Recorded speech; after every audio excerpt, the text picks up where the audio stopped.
So welcome to my podcast. I'm sitting just above the gift shop in Highclere Castle, which actually lies behind the castle in the courtyard. And I'm sitting here with Sally Popplewell, a great girlfriend, and she also does the most amazing job running Highclere Castle's gift shop.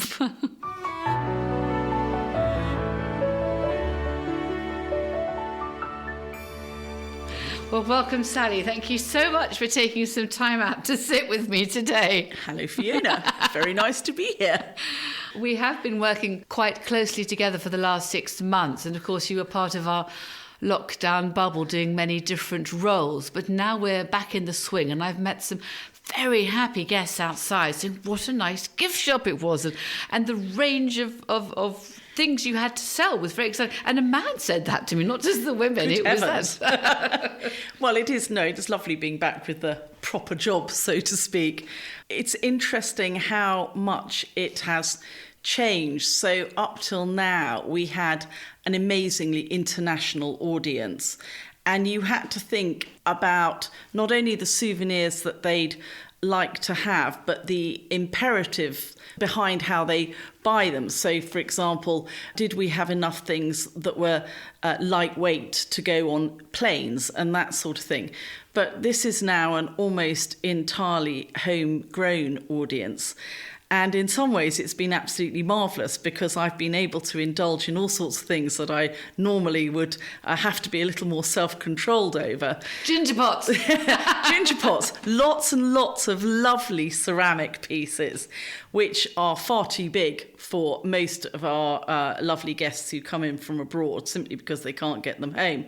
But because everyone's been nesting and gardening like mad and redoing their houses and coming to Highclere Castle, I've been able to take advantage of that and buy all these lovely things. So I have to say, I think your husband regards some of them with a slightly cynical eye, shall we say, as he looks at the latest lorry that arrives and goes, so that's what, 1 for you, 3 for the gift shop, Sally? Well, you do buy them, I hasten to add. But yes, no, it is. Well, I think he's more worried that I might buy them as well. But anyway. Well, you've got all the lovely originals. So. But it has been amazing. And I sometimes think back to where it first started. And of course, your husband knew one of my sisters, Alex knew Sarah, and I had met you through prep school. Indeed. And then I remember our good fortune when you came to live not so far from here, which was a joy, and probably as surprising to you as it was a delight to me. Well, we did end up here really rather by accident, as we moved ever further down the A34 looking for somewhere to move. But wonderful accident, and looks where it's led to. To start with, Sally, before you arrived, I went up to the NEC with my mother-in-law, and she had been buying things for the gift shop and going up with lovely Anne, and up we'd go and choose some things and go and see the suppliers and come back again. And then Geordie came up as well, because both of us were trying to create and build a bigger gift shop at that time. Online was not even thought of. And then there was some wonderful women who'd been working here for some time with me. We had an old-fashioned cash till, and if there was a queue, we then had a plastic container of empty ice from the old ice cream plastic container, in which one of them would go up saying, if you've got to pay my cash, you can give me the cash here, sort of thing. It was a very different way of doing it, from a slightly different world, and the excitement as we sold things. And then I started asking Paul and the chef team if they could start making me jams, and I then began to outgrow that. And then Downton Abbey arrived, and I had my old nanny cutting out tops for the jam jars. Remember. Do you remember that? And then, marvellously, I asked if you would come with Geordie and I to the gift fair at the NEC, and you said you would come up for a couple of days because you've got a background in financial and retail and great style. And I remember you saying to me, but Fiona, I'm not going to do more than a couple of days because I value our friendship, and that's just it. I'll come do a couple of days with you and that's it. I know, 10 years later, I'm still waiting for the couple of days to finish. You tread, as you know, a careful path when you're working with friends, but I have to say it has just been the most enormous fun. It really has. But I never forget my first day when I came in, and having been up to the gift fair, I said, well, I actually need to get to know the shop and what you have. And you were so busy. I spent all day packing and wrapping and sort of didn't come up for air. And I remember going round to Geordie and he's saying sort of, well, how did it go, Sal? I said, well, there's several points that I think that I would make. I think we need a few more cash registers. I think bags would be a really good idea for the customers to put all their things in. Oh, God. And the other thing that would be a really good idea is lovely, lovely jam. You're being far too nice to your customers because it's actually costing you more to make the jam than you're selling it for. Yes, there are a few interesting things. I do remember I'd found a soap supplier and I was always trying to look for local people and different wrapping scenarios. It was, for me, a baptism of fire. It was not my knowledge of expertise or background, and I had done my best. And it was such a happy moment when I remember about 2 months after your 2 days only, I walked into where you'd now had a desk, and it was about 7 o'clock in the evening and you were still there. I think I offered you a glass of wine, actually. Excellent idea. Yes. So the jams have moved on, and we now have the lovely Sue, who lives very close by, of the pink hair. And it's fantastic because she gets all her produce from the local allotment owners. Every time you need to reorder the jam, you have to ring up Sue and say, well, what have been this season's successes and what have been the failures? I.e., what kind of jam are you going to make for us? Yes. And you can't guarantee that it's ever going to be quite the same. No, there's a very good gooseberry jam. She's done this gooseberry and something or other. Gooseberry and strawberry, which is absolutely delicious. Gives it a bit of tartness. Which yes, is I like the way she mixes up her fruit flavours because, to be honest, I mean, lots of people make strawberry jam or raspberry jam and it's very difficult for us to say, well, ours is any better. She does raspberry and rhubarb, which again, the rhubarb cuts through the sweetness of the raspberries. And actually, I've got far too much rhubarb. If she wants some rhubarb from me, I will tell her.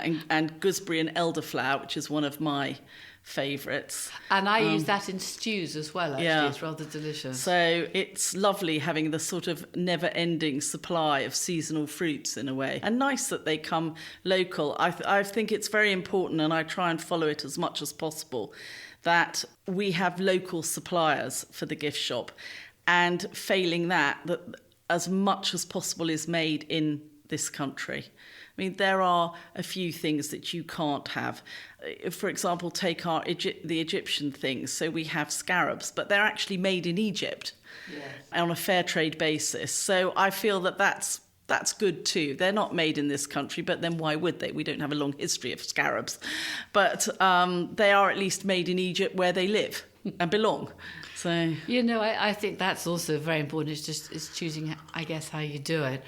But and I do remember going and finding scarabs and Tutankhamun skeletons within little coffins for children and goodness knows what. It's many different parts to the gift shops. You can buy a scarab or a ginger pot. So I think there we go.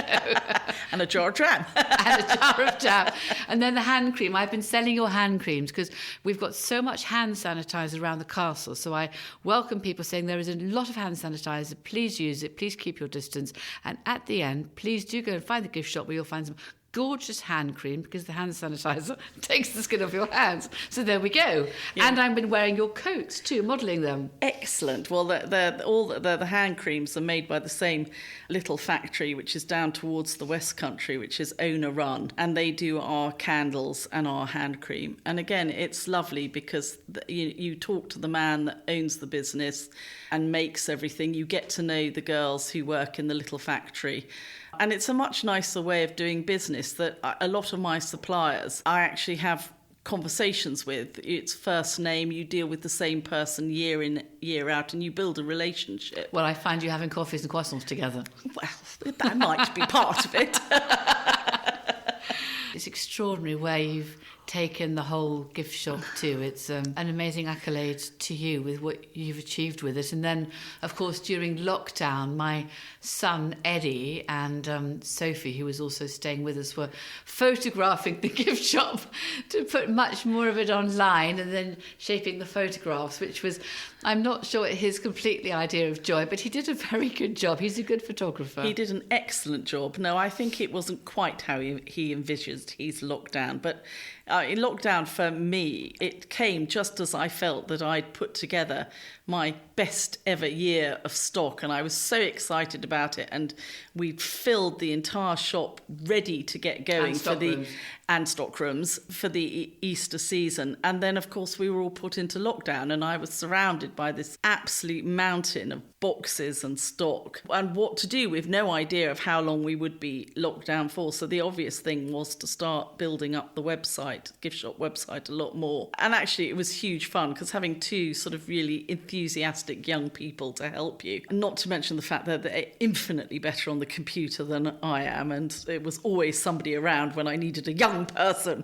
to, because I'm such a dinosaur when it comes to technology. I'm not sure I'm that au fait with technology either, and I sort of ask Eddie, what's this swipe thing or link thing on Instagram when I'm trying to run, and his fingers dance over the screen and they swipe left and right, whereas I sort of press my finger onto the screen, and that's about the limit of it. The biggest roll of the eyeballs came when I was trying to move something from my iPad to the office computer with the help of Crispin from the IT department. And he was saying, well, I need to be able to get in. And I was like, well, I don't know. What's the password? And Eddie said, Sally, that's your iPad.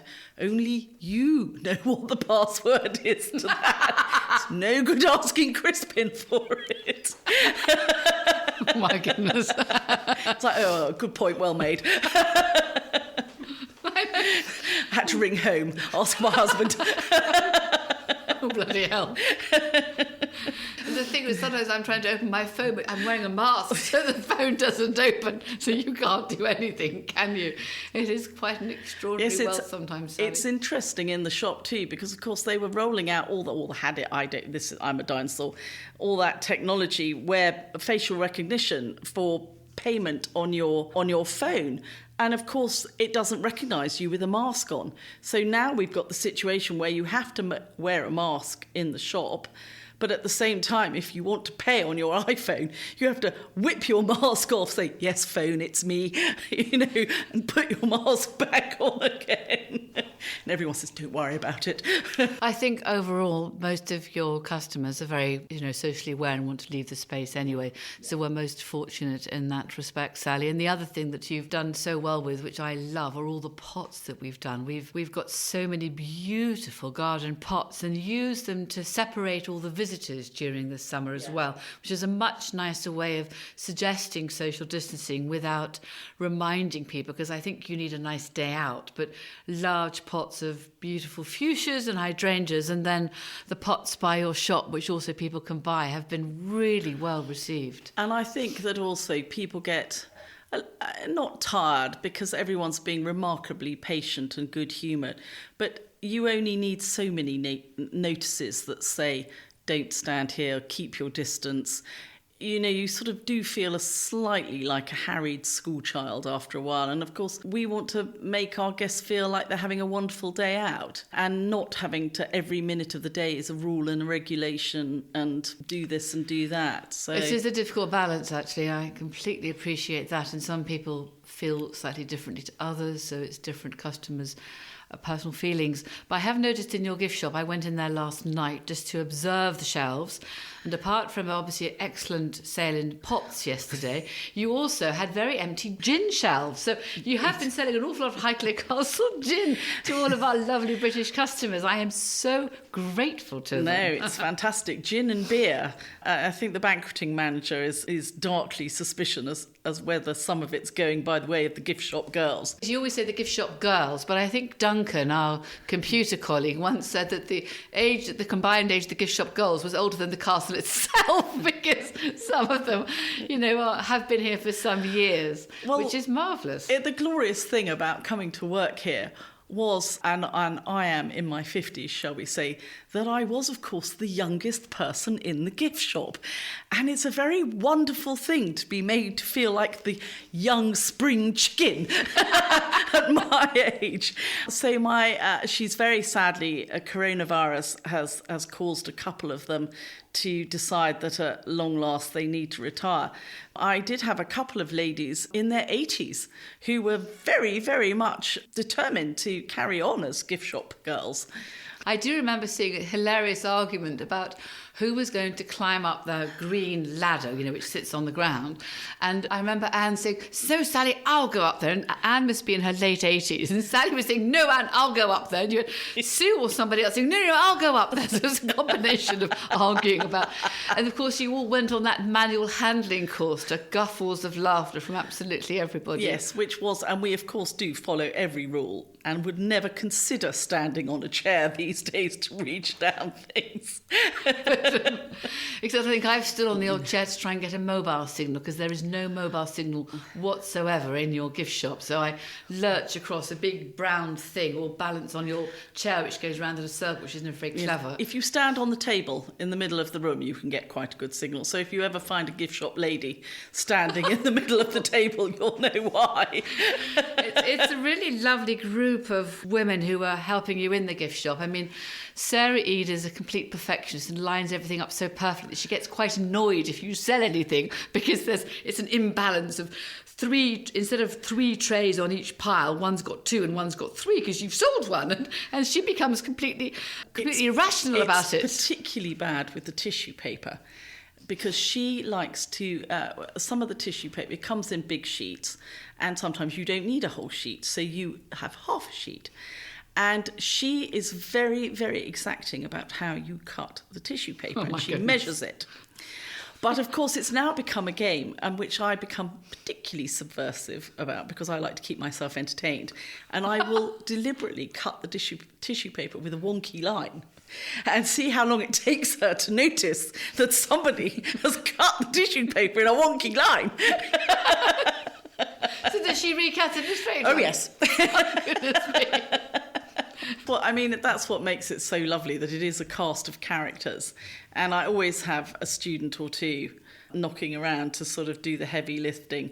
But I love the fact that it's not a very large staff, but that it is anyone from the age of 17 to literally 82, and that everyone works together and has a laugh. It's just the most enormous fun. It really is. Whenever there's a lorry delivery for you, Sally, it's inevitably on a Friday afternoon at 3 p.m. Of course. Inevitably, there's absolutely nobody around to help unload. Certainly not a man in sight. Hannah and Kat and myself and you and Alice or someone. Yes. An enormous lorry with pallets to come off it, and we're all arguing. And then we're balanced trying to put boxes inside other different sheds. You've got quite a few sheds now, because you've got various Christmas sheds. I seem to have expanded. I'm very privileged and honoured, and I do know that I'm privileged and honoured. I have Camilla's shed, of course, in memory of the lovely Camilla, in which I keep my packing boxes. And then I have Keith's shed, which is now Sally's shed. Which is I keep my tea boxes in. And then I have the stable shed, in which I keep my carrier bags in. And I disguise the fact they're mine by calling them by everyone else's names. And then I have 2 sheds. In fact, no, I have 3 sheds where I keep all the Christmas decorations. So you've probably got more sheds than anyone else. Shh, don't tell anyone. So we have had Shedgate before now, as we've moved everything around from one shed to another. I have to say, Philip, one of the gardeners, he wants a new shed, and he wants quite a nice, large, big shed, mainly because the old one's fallen apart. Has he been here long enough to deserve a shed? He's been here about 25, 30 years. Okay. Well, I guess we can let him have a shed then. A new shed. That's quite ridiculous, isn't it? But everyone now knows, and there's now signs everywhere saying Sally Popplewell, because otherwise we get your deliveries and have to double handle them out. You are now famous amongst delivery men. I don't know if you know that. I did get the feeling. And of course there was the wonderful time, because the stables obviously have their own inhabitants. I'm convinced that I act as entertainment for them, and they do like company. They like, so every time the horses. So every time I go back and forth, I chat away to them. You must remember your horse Bill, who was a very decided character, a large horse. He was 16 hands or so, I think. Yes.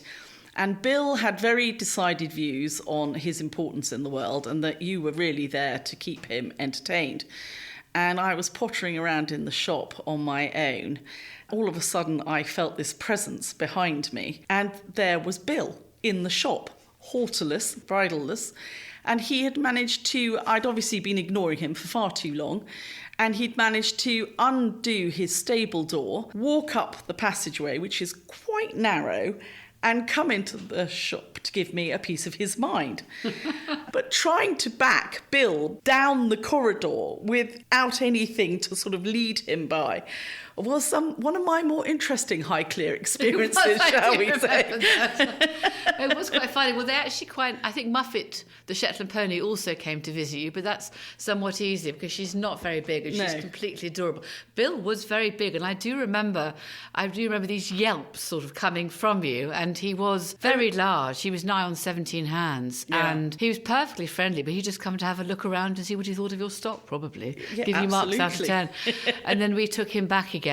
I think it's the quirkiness. I hope it's the quirkiness and the way that different parts of the estate live with each other, Sally, and always have. And it's a fantastic team. Compromises we have to make with each other, which it's not always easy, but over time it's by far the best way to go. Absolutely. I know you keep the farm office supplied with biscuits, I gather, broken biscuits. I do. I have X-ray vision, and I can tell when a packet of biscuits is broken without even opening the lid. I have also been known to bribe the car park people and visitor reception with biscuits as well. But to be honest, I mean, we couldn't manage without everybody's help. And the car parkers are absolutely brilliant. I mean, as you say, we sell these wonderful pots, but some of them are very heavy, and the car park is some distance away from the gift shop. And without the help of the car park boys to manhandle some of these pots into the car, it would be quite tricky. Sally, whenever I come into your gift shop, I'm always drawn to the lovely coats, although I have one now in a great olivey green colour. And all the scarves. I love your scarves. I mean, they remind me of scarves like Hermès, but thankfully for my husband are somewhat less expensive.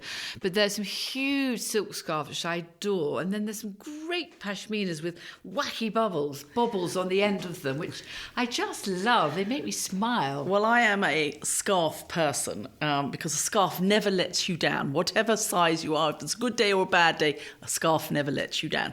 It's a glorious excuse to buy every sort of scarf available, and I probably got 5, 6, 7, 8 different suppliers of different styles of scarf at any one point, and they're all price points too. So I have sort of jolly everyday scarves that are $11.50, and then, as you say, I go all the way up to the 100% cashmere pashminas.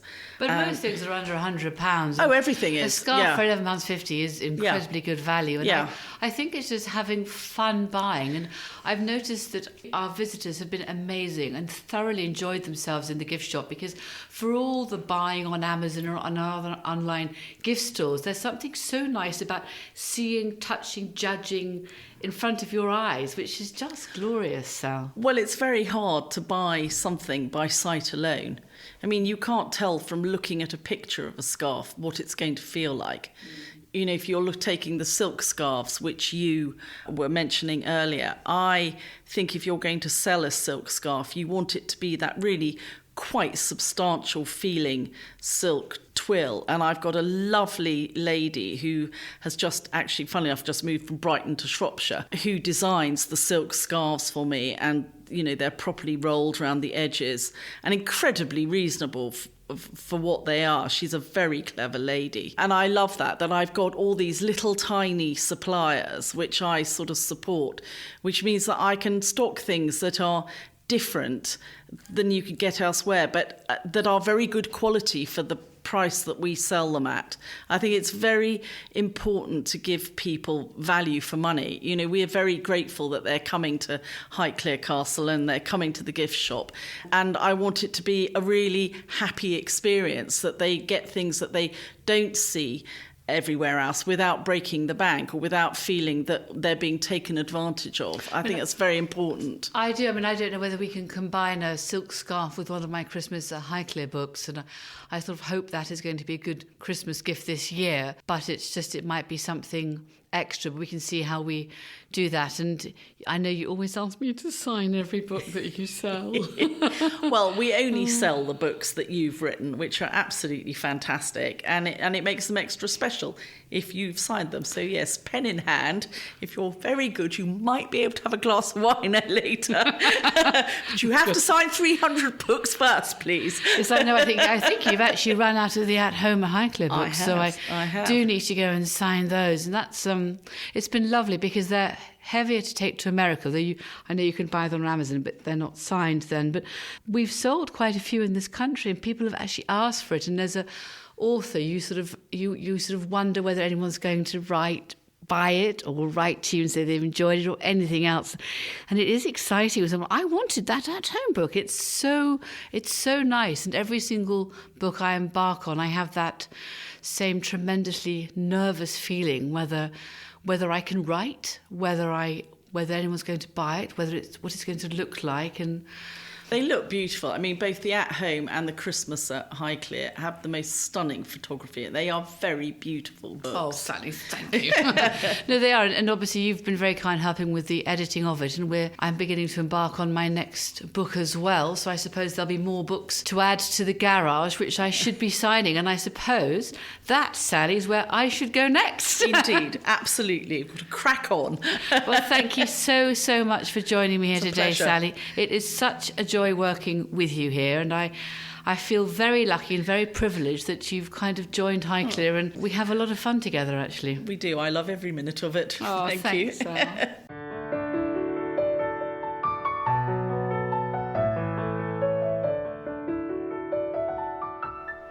If any of you've got any questions from this podcast or wonder further about whatever we've talked about, please do email in. We've set up an email address called podcast@highclerecastle.co.uk.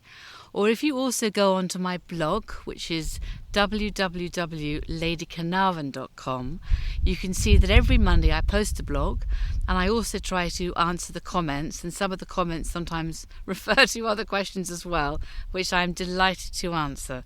So do share your thoughts with us, and I look forward to hearing from you. Thank you.